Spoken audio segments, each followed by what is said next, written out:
I married the love of my life, only to find out she was my sister. My name is Luca. I was born in Naples, but my earliest memories are ashes and screams. I was 5 when a fire tore through our home. They told me my parents died instantly. I didn't remember much, just flashes of flames, a girl's cry, and a small stuffed rabbit with an embroidered S on its ear. I spent most of my childhood in a cramped orphanage on the outskirts of the city. No relatives, no past, just the occasional nightmare and that one relic from my former life. They said trauma had erased my memories, and maybe that was a blessing. By the time I turned 25, I had saved enough to start over somewhere far from Naples. I chose Barcelona, new streets, new language, and maybe a new self. I wasn't looking for love. I was just trying to breathe. That's when Sophia entered my life. Or rather, I crashed into hers. It was raining that day. A taxi ran a red light. She didn't see it. I pulled her back just in time. She fell into my arms, trembling, her umbrella spinning down the street like a broken-winged bird. Her eyes, wide and disoriented, stared into mine. She didn't know where she was. She didn't even know who she was. Sophia had just been in an accident days prior. Severe head trauma. Amnesia, the doctor said. I don't know why, but I offered to help. She moved into the guest room of my flat. At first, it was just temporary, until her documents could be traced, until she remembered something, anything. But weeks passed. Then months. And every day, we became less like strangers, and more like something sacred. I cooked. She painted. We listened to jazz in the evenings and danced barefoot in the kitchen. Her laughter was the kind that healed old wounds I didn't even know I still carried. One night, as we watched the Mediterranean flicker in moonlight, she touched my hand and whispered, "You make me feel found." So I kissed her. And that's how our love began. A year later I proposed. She cried when she said yes. I held her like she was the only thing anchoring me to this world. For once in my life, I believed I was no longer lost. I thought fate had finally given me peace. I didn't know it was sharpening a knife behind its back. Married life with Sophia was like waking up in spring after a decade-long winter. We were inseparable. Every morning felt like a first date. Every evening, like the final scene of a great romance film. She still didn't remember her past. Occasionally, she'd wake up in a sweat, mumbling fragments of words.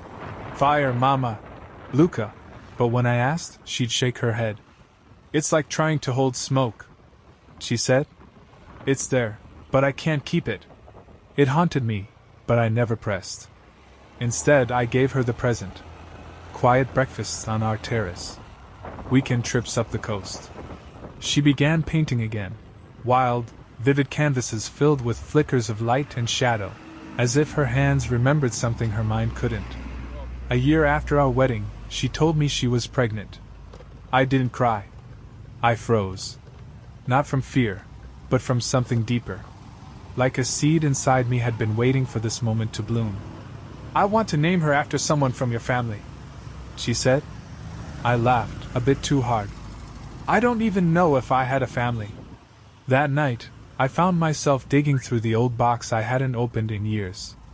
Inside, faded papers from the orphanage, a burnt corner of a photo, and that stuffed rabbit, yellowed by time, its ears still stitched with an embroidered S. Sophia walked in while I was holding it. Her eyes locked on the toy. She went pale. "I've seen that before," she whispered. I looked at her. "What do you mean?" Her hands trembled as she touched the rabbit. "That night, the fire. There was a boy. He held this. His name was—" She stopped. Her breathing quickened. "His name was Luca." I felt like the floor cracked under me. My name. From her mouth. In the voice of a child she once was. My heart pounded. "Sophia, what are you saying?" She stepped back. I don't know. I can't." Her eyes brimmed with terror. "Why do I remember your name?" We didn't sleep that night. The next day, we did something we should have done long ago. We took a DNA test. And waited. The day the DNA results arrived was the day time stopped. I remember holding the envelope with trembling hands, feeling like I was cradling a loaded weapon. Sophia stood next to me, silent, her arms wrapped around her belly like she was protecting the child from something ancient and dangerous. Neither of us spoke. We just opened it. There were numbers, graphs, technical language that meant nothing to us until we saw the summary. Probability of full sibling relationship, 99.9987%. My vision blurred. Sophia gasped. No, no, no, no. But the paper didn't lie. We weren't strangers who fell in love by fate. We were brother and sister, ripped apart at 5 and 7, separated by fire, reunited by love. Our knees gave out at the same time. We collapsed onto the couch, holding each other, not in desire, not in joy, but in a kind of grief that has no name. She was sobbing. How could this happen? I had no answer. We sat in that silence for hours. No one tells you what to do when love turns into a crime. When the person you would die for is the one you never should have touched. When your memories are so broken that you walk right into a forbidden past, and build a future on it. Eventually, I whispered, I didn't know. She shook her head. Neither did I. But knowledge doesn't undo the truth. We had a child on the way. And we were siblings. The world shifted beneath us. Everything blurred. That night, I looked at her across the table and realized, whatever we were before, it was gone. The love, the vows, the baby name list on the fridge, now twisted, tainted by something older than us. We were living inside a tragedy. And no one knew except us. Yet, I used to think truth was the foundation of love. I never imagined it could also be the axe that split it in two. After the test results, the world became quieter. Not in the peaceful sense, but in the heavy, suffocating silence of two people who had run out of words. We still lived in the same apartment, still made breakfast, still exchanged tired glances. But everything had changed. She stopped painting. I stopped sleeping. The baby, our baby, kept growing, even as we withered. I tried to distract myself with research. Long nights scrolling through legal forums, reading obscure medical journals, looking up precedents. Hoping, foolishly, to find something, anything, to explain this away. To make it less monstrous. But every source said the same thing. Our marriage wasn't just taboo. It was illegal. In Spain, marriage between siblings, regardless of whether it was consensual or unaware, is a criminal offense punishable by annulment and potential prosecution. And the child? The state could intervene. We had built our lives on ignorance. But the law didn't care. Neither did biology. Sophia finally broke the silence one night. I felt pure with you, she whispered. You were my salvation. My rescue. I nodded. And now I'm your sin. She didn't deny it. I wish I could say we tried to find a way forward, but in truth, we were unraveling by the hour. Every touch now burned. Every kiss, once sacred, now tasted like guilt. And yet, she was still the woman I loved. Was that love real? Or was it something darker, some desperate yearning for connection rooted in blood, not fate? I didn't have answers. Only questions that tore through my chest like glass. Then came the knock on the door. The knock at the door wasn't fate, it was reality, dressed as a social worker. She was polite. Young. Kind-faced, with a clipboard and a practiced smile. Sofia Garcia? She asked. Sophia froze. I'm from the Oficina de Bienestar Infantil. The woman continued. We received an anonymous report about a potentially high-risk pregnancy involving consanguinity. May I come in? I stepped forward. This must be a mistake. But it wasn't. Someone knew. Somehow someone knew. We let her in. She asked questions soft but sharp. Was this Sophia's first pregnancy? Did we have a family history of genetic disorders? When did we get married? Where were our birth certificates filed? I could see Sophia shrinking with every word. Then the question came, point blank. Do you share a biological relationship? We didn't answer. We didn't need to. Her smile faded. She closed her folder slowly. I understand this must be difficult, but if there is any risk to the child, genetic or otherwise, the state has a duty to evaluate the situation. I felt my world collapse, one syllable at a time. She left with a promise, follow-up calls, potential evaluations, and, if necessary, a court order. As the door clicked shut behind her, Sophia broke. I can't do this, she whispered. I can't bring a child into a world where they'll be seen as a mistake. I held her. But I didn't speak. Because I didn't know what to say. That night, we slept in separate rooms for the first time since we met. I stared at the ceiling, haunted by the same question over and over. Who told them? And then, I remembered the clinic. The DNA results. The receptionist with trembling hands as we picked up the envelope. She knew. And maybe, she told someone. Maybe, in trying to find the truth, we opened the door to our own undoing. I always thought the worst pain came from betrayal. I was wrong. The worst pain is when no one's to blame, only fate. After the visit from the social worker, we lived like ghosts in our own home. Sophia stopped attending her prenatal appointments. Every time the phone rang, she flinched. I called 3 different lawyers. None of them had good news. Even if the marriage had been unintentional, we were still at risk. The court could annul the union. The child could be placed under state observation. And if the media got hold of it, I couldn't protect her. I couldn't protect any of us. Then one night, Sophia walked into the living room with a suitcase. I'm going back to Madrid, she said. To stay with a friend. I stood up. No. We'll face this together. She shook her head. We can't be together, Luca. Not like this. Every time I look at you, I feel love and shame tangled like vines choking me.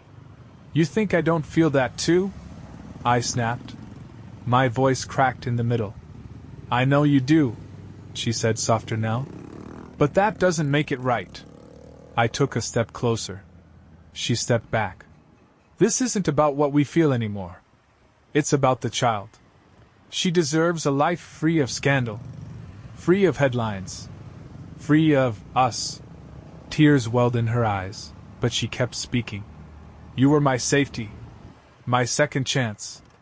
But maybe we were meant to find each other just to remember what we lost, not to keep it. I felt something inside me tear. She leaned in, kissed my cheek, whispered, I'll always love you. And just like that, she was gone. I stood in that quiet apartment, surrounded by everything we built. The teacups still in the sink. Her brush on the vanity. Her scent in the air. But no Sophia. No us. Just the echo of a love too complicated to survive. When love dies, it doesn't vanish. It haunts. It lingers in the walls, the coffee mugs, the silence between heartbeats. Sophia was gone.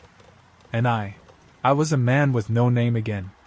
I drifted through the days like I had after the fire. Empty. Unanchored. Existing only because my body hadn't yet learned how to stop. I tried to reach her.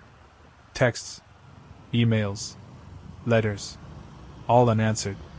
I even tried going to Madrid once, but she had given me no address. Just a city and a goodbye. I told myself she needed space. That she'd come back when the dust settled.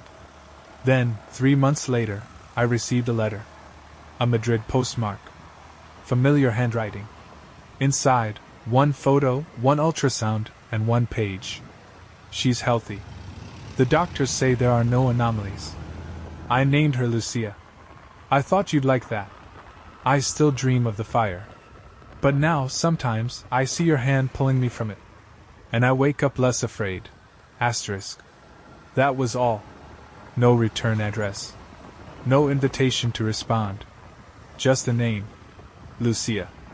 I held that letter like it was the last fragile piece of our story. Her words etched into me like scars I'd never asked to heal. I didn't cry. I didn't scream. I did something worse. I stayed still. For weeks, I barely left the apartment. I replayed every moment. Our first dance in the kitchen, the way she said my name, the night she touched the rabbit and remembered. And I asked myself the same unanswerable question. If love is real, but forbidden, is it still love? The world never gave us a manual. And I, who survived fire, abandonment, and silence, was now learning how to survive memory. Sometimes the past doesn't knock. It breaks the door down when you've finally started sweeping up the pieces. It happened on a gray morning in December. I had just stepped outside the apartment for the first time in weeks, just a quick trip to the corner bakery. Barcelona was cold that day, wrapped in a mist that softened the buildings like an old photograph. As I turned the corner, I heard a familiar sound. A laugh. Her laugh. Impossible. But then I saw her. Sophia. Pushing a stroller. Her hair was longer. She wore a thick beige coat. And her smile, it was back, soft and tired and real. Not the kind we wore when we were running from the truth, but the kind people have when they're choosing to live despite it. I froze. She looked up. And for a second, just a second, we were us again. Time collapsed. She didn't run. She didn't look away. She smiled. Not big. Not dramatic. Just soft. Like she'd been expecting this moment. "Luca," she whispered when I approached. I looked down at the stroller. A little girl, maybe 6 months, sleeping, tiny fingers curled in a fist by her cheek. Lucia. Our daughter. My niece. My child. I knelt down beside the stroller and just looked. She had Sophia's lips. And maybe, God help me, my eyes. "She looks like you," I said, barely holding it together. "She laughs in her sleep," Sophia replied, her voice trembling. "Sometimes I think she remembers a better world." We stood there in silence, the air thick with everything we'd lost, and everything we somehow still had. Then Sophia looked at me. "I'm not asking for anything," she said. "Not child support, not custody. I wanted her to know her father, even if only from a distance." And in that moment, I realized something. Maybe we were no longer lovers, no longer husband and wife, but we would always be something, bound by blood, by tragedy, by the kind of love that breaks every rule, and still refuses to die. Love doesn't always burn. Sometimes, it flickers quietly in the wreckage, refusing to go out, even when everything else has. After that day, we began a new chapter. No labels. No declarations. Just presence. Every Sunday, I met them at the Parc de la Ciutadella. Lucia would giggle when she saw me, eyes lighting up, little hands reaching out like she knew. And maybe, on some level, she did. Maybe love speaks a language older than blood. I never held her too long. Never kissed Sophia goodbye. We existed in quiet parallel, two halves of a broken picture frame, trying not to cut each other with the shards. But behind the stillness was a storm. I got calls.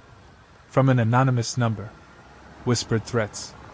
"You think no one knows what you did? Monster. Wait till the newspapers find out." And then came the envelope. Stuffed in my mailbox. Inside, a printed version of our marriage certificate, a copy of our DNA report, and a single line typed in bold. "You have 1 week, or I go public." I paced the apartment all night. My hands shook. My throat burned. Was it the clinic? The social worker? Someone who hacked the file? Or someone closer? I met Sophia the next morning at the park. My voice trembled as I told her. She didn't flinch. "I've been getting the same letters," she said quietly. "But with a photo." She handed me her phone. There it was. A grainy picture of us, at the beach last summer. Before we knew. Before everything. We sat on that bench, watching Lucia try to chase pigeons she could barely crawl toward. "We have to disappear," I said. Sophia looked at me. "No. We've disappeared enough already. And then, for the first time in months, she reached for my hand. Not as a lover. Not as a sister. As something else. As the only other person in the world who could possibly understand.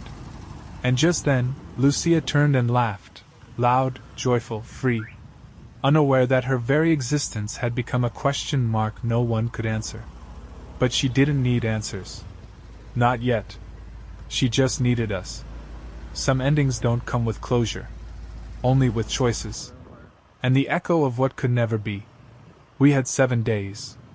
7 days before our secret could become a headline. 7 days before the world would define us by blood, not by love. I thought of running. Buying a one-way ticket to somewhere nameless. Changing our names. Starting over, again. But Sophia didn't want to hide anymore. We've lived in shadows long enough, she said. If this becomes public, then so be it. Let them choke on their judgment. I won't let them take her from us. Her words struck something in me. Not defiance. Resolve. So we did something no one expected. We told the truth, our truth. We met with a lawyer, explained everything. From the orphanage to the accident. From the rabbit with the S to the DNA test. Every heartbreak. Every mistake. Every blind step into forbidden territory.